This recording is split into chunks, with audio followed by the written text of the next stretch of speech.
Un an après la mort de Mouammar Kadhafi, la Libye est toujours en proie à la violence. Pour la majorité des Libyens, cet anniversaire de la chute de l'ancien dirigeant est celui de la libération. Le rôle des milices est incontestable, mais elles n'ont pas désarmé. La reconstruction de l'État a pris beaucoup de retard. Nous sommes en ligne avec Marine Olivesi, notre correspondante à Tripoli.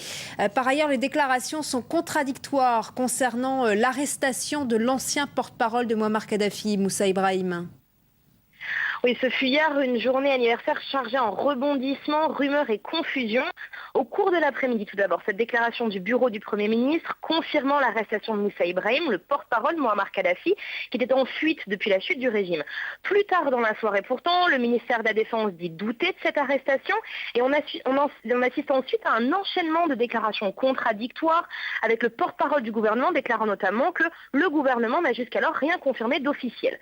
Dans la nuit, un enregistrement sonore est apparu sur Facebook dans lequel Moussa Ibrahim en personne démentirait l'information, mais l'authenticité de cet enregistrement n'a pas pu être vérifiée. Et pour couronner le tout, il y a eu aussi un emballement au sujet de Ramiz Kadhafi, un des fils de Mouammar Kadhafi, tenu pour mort ou exilé depuis octobre 2011.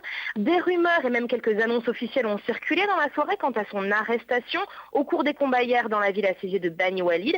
À Tripoli, les réactions de la population ont été quasi immédiates avec concert de klaxons, scène de liesse sur la place des Martyrs, mais une douzaine d'heures après, on n'a toujours aucune image, aucune vidéo pour accréditer cette information.